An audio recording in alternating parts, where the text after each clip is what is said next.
ಎರಡನೇ ಭಾಗ ಎತ್ತಿಟ್ಕೊಂಡಿರೋ ಹಿಟ್ಟಲ್ಲಿ ಮತ್ತೆ 3 ಭಾಗ ಮಾಡಿ ತೆಳ್ಳಗೆ 3 ಚಪಾತಿ ಮಾಡಿಟ್ಕೊಳ್ಳೋಣ.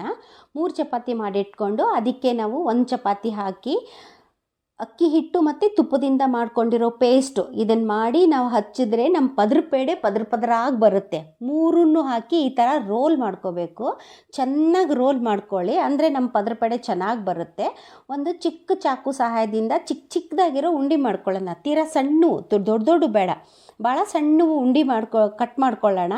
ಕಟ್ ಮಾಡಿಕೊಂಡು ಇವನ್ನೇನು ಮಾಡೋಣ, ಈ ಥರ ಪದ್ರ ಮೇಲೆ ಬರೋ ಥರ ಅಂಗೈಯಲ್ಲಿ ಇಟ್ಕೊಂಡು ಒಂದು ಚಿಕ್ಕದಾಗಿ ಪ್ರೆಸ್ ಮಾಡಿ ಎತ್ತಿಟ್ಕೊಳ್ಳಿ. ಸೊ ಈ ಥರ ಎಲ್ಲದನ್ನು ಎತ್ತಿಟ್ಕೊಂಡು ಎರಡೇ ಲಟ್ಟಣಿಗೆ, ಜಾಸ್ತಿ ಬೇಡ, ಎರಡೇ ಸರ್ತಿ ಈ ಥರ ಲಟ್ಟಿಸ್ಕೊಂಡು ಅವನ್ನು ರೆಡಿ ಮಾಡ್ಕೊಳ್ಳಿ. ಪದ್ರ ಪೇಡೆ ಅಂದರೆ ಪದರಾಗಿ ಚೆನ್ನಾಗಿ ಕಾಣುತ್ತೆ. ಕರಿಯುವಾಗ ಆ ಪದರೆಲ್ಲ ಬಿಟ್ಕೊಂಡು ಗರಿಯಾಗಿ ಬರುತ್ತೆ. ಇವಾಗ ಎಣ್ಣೆ ಬಿಸಿ ಇದೆ, ಅದನ್ನು ಎಲ್ಲದನ್ನು ಒಂದು ಪ್ಲೇಟಲ್ಲಿ ಹಾಕ್ಕೊಂಡು ನಿಧಾನಕ್ಕೆ ಕರ್ಕೊಂಡು ಹೋಗೋಣ. ಸೊ ಸ್ಲೋ ಮೀಡಿಯಮಲ್ಲೇ ಇರಲಿ, ತುಂಬ ಹೈ ಆಗಿಬಿಟ್ರೆ ಬೇಗ ಕೆಂಪಾಗ್ಬಿಡುತ್ತೆ. ಸೊ ಈ ಥರ ಪದರಾಗಿ ಅದು ಒಳಗಡೆ ಎಲ್ಲ ಕರ್ಕೊಳ್ಳುತ್ತೆ. ನೋಡಿ, ಕಾಣ್ತಾ ಇದೆ, ಪದ್ರ ಕಾಣ್ತಾ ಇದೆ. ನಿಧಾನಕ್ಕೆ ನಾವು ಇದನ್ನು ಕರೀತಾ ಹೋದರೆ ಸ್ವಲ್ಪ ಹೊಂಬಣ್ಣ ಬರುತ್ತೆ. ಹೊಂಬಣ್ಣ ಬರೋವರೆಗೂ ಕರ್ಕೊಂಡು ನಾವು ಇದನ್ನು ಹೊರಗೆ ತಗೊಂಡಿಟ್ಕೊಂಡು ಸೇಮ್ ಗಾರ್ನಿಷಿಂಗಿಗೂ ನಾನು ಎಕ್ಸ್ಟ್ರಾ ಏನೂ ತೊಗೊಂಡಿಲ್ಲ.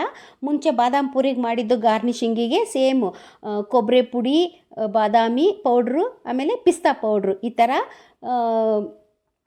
ನಾವು ಸ್ವೀಟು ಮಾಡ್ಕೊಂಡಿದ್ವಲ್ವ ಆ ಪಾಕದಲ್ಲಿ ಹಾಕಿ ಒಂದು 2 ನಿಮಿಷ ಬಿಟ್ಟು ಚೆನ್ನಾಗಿ ಕಲಸಿದಾದ್ಮೇಲೆ 2 ನಿಮಿಷಕ್ಕೆ ಅವನ್ನ ಎತ್ತಿಟ್ಕೊಂಬಿಡೋಣ. ಎತ್ತಿಟ್ಕೊಂಡು ಸೇಮ್ ಗಾರ್ನಿಷಿಗೆ ಏನು ಚೇಂಜಸ್ ಇಲ್ಲ. ಕೊಬ್ಬರಿ ಪುಡಿ ಹಾಕ್ಕೊಳ್ಳೋಣ, ಬಾದಾಮ್ ಪುಡಿ ಹಾಕ್ಕೊಳ್ಳೋಣ, ಆಮೇಲೆ ಪಿಸ್ತಾ ಪೌಡ್ರ್ ಹಾಕ್ಕೊಂಡ್ರೆ ನಿಮಗೆ ಗರಿಯಾಗಿ ಬಾಯಲ್ಲಿಟ್ಟರೆ ಕರಗುವಂಥ ಪದ್ರ ಪೇಡೆ ತಿನ್ನೋದಕ್ಕೆ ರೆಡಿಯಾಗಿರುತ್ತೆ. ಬನ್ನಿ, ಈ ದೀಪಾವಳಿ ಹಬ್ಬಕ್ಕೆ ಸ್ವೀಟ್ ಮಾಡಿಕೊಂಡು ಎಲ್ರಿಗೂ ಸಿಹಿಯನ್ನು ಹಂಚಿ ಸಂಭ್ರಮದಿಂದ ದೀಪಾವಳಿ ಹಬ್ಬವನ್ನು ಆಚರಿಸೋಣ.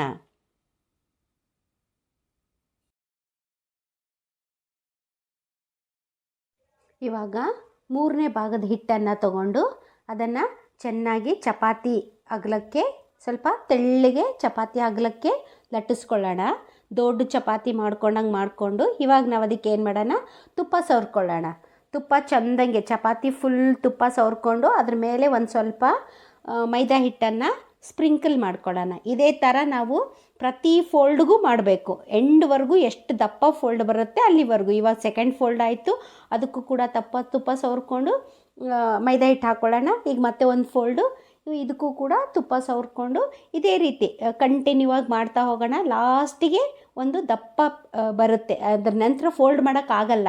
ಸೊ ಅವಾಗ ಏನು ಮಾಡೋಣ, ನಾವು ಅದನ್ನು ಮತ್ತೆ ಹೊಳ್ಳಿ ಸ್ವಲ್ಪ ದಪ್ಪ ಚಪಾತಿ ಲಟ್ಟಿಸ್ಕೊಳ್ಳೋಣ. ಇವಾಗ ನೋಡಿ, ಇಷ್ಟು ದಪ್ಪ ಚಪಾತಿ ಲಟ್ಟಿಸ್ಕೋಬೇಕು, ತೀರಾ ತೆಳ್ಳಗೆ ಬೇಡ, ಈ ಸೈಜ್ ಇರಲಿ. ಈ ಸೈಜ್ ಚಪಾತಿ ಲಟ್ಟಿಸ್ಕೊಂಡು ನಾವೇನು ಮಾಡೋಣ, ಇವಾಗ ಶಂಕರಪಾಳ್ಯಕ್ಕೆ ಎಷ್ಟು ಬೇಕು ಅಷ್ಟು ನಿಮ್ಗೆ ಸೈಜ್ ನೋಡಿಕೊಂಡು ನಾವು ಒಂದೊಂದು ಸರ್ತಿ ದಪ್ಪ ತೊಗೋತೀವಿ, ಒಂದೊಂದು ಸರ್ತಿ ತೆಳ್ಳಗೆ ತೊಗೋತೀವಿ. ನಾನಿಲ್ಲಿ ಮೀಡಿಯಮ್ ಸೈಜ್ ಕಟ್ ಮಾಡ್ಕೊಂಡಿದ್ದೀನಿ. ತೀರಾ ದೊಡ್ಡದು ಅಲ್ಲ, ತೀರಾ ಸಣ್ಣದೂ ಅಲ್ಲ, ಆ ಥರ ಕಟ್ ಮಾಡಿಕೊಂಡು ನಾವು ಎಣ್ಣೆ ಬಿಸಿಯಾಗಿದೆ. ಇವಾಗ ಈ ಶಂಕರಪಾಳೆ ಪೀಸ್ಗಳನ್ನು ಅದರಲ್ಲಿ ಹಾಕಿ ಕರ್ಕೊಳ್ಳೋಣ.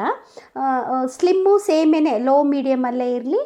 ತುಂಬ ಜಾಸ್ತಿ ಫ್ಲೇಮಲ್ಲಿ ಇಟ್ಬಿಟ್ರೆ ಕರ್ಕೊಂಡು ಹೋಗ್ಬಿಡುತ್ತೆ. ಅದಕ್ಕೆ ನಿಧಾನಕ್ಕೆ ಕರೆದ್ರೆ ಒಳಗಡೆ ಹೊರಗಡೆ ಚೆನ್ನಾಗಿ ಬೇಯ್ಕೋತವೆ.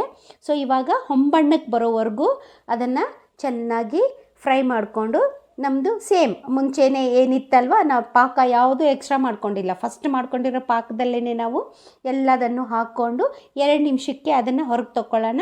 ಹೊರಗೆ ತಗೊಂಡು ಅಗೇನ್ ದ ಸೇಮ್ ಗಾರ್ನಿಷಿಂಗು ಕೂಡ ಸೇಮೇನೆ ಮುಂಚೆ ಮಾಡಿಟ್ಕೊಂಡಿರೋದೇನೆ, ಕೊಬ್ಬರಿ ಪೌಡರು, ಬಾದಾಮ್ ಪೌಡ್ರು, ಪಿಸ್ತಾ ಪೌಡ್ರು ಅದನ್ನು ಹಾಕಿ ನಾವು ಗಾರ್ನಿಷ್ ಮಾಡಿಕೊಂಡ್ರೆ ನಮಗೆ ರುಚಿಯಾಗಿ ರುಚಿಯಾಗಿ ಶಂಕರಪಾಳೆ ತಿನ್ನೋದಕ್ಕೆ ರೆಡಿ. ಇವಾಗ ನೋಡಿ, 3 ರೆಡಿ ಮಾಡ್ಕೊಂಡಿದ್ದಾಯಿತು. ಇದೇ ರೀತಿ ಹೊಸ ತಿಂಡಿಗಳಿಗಾಗಿ, ಯೂನಿಕ್ ಸ್ಪೆಷಲ್ ಕ್ವಿಕ್ಕಾಗಿ ಮಾಡುವಂಥ ತಿಂಡಿಗಳಿಗಾಗಿ ನಮ್ಮ ಚಾನಲನ್ನು ಶೇರ್ ಮಾಡಿ, ಸಬ್ಸ್ಕ್ರೈಬ್ ಮಾಡಿ, ಫಾಲೋ ಮಾಡಿ, ನನ್ನನ್ನು ಬೆಳೆಸಿ. Thank you.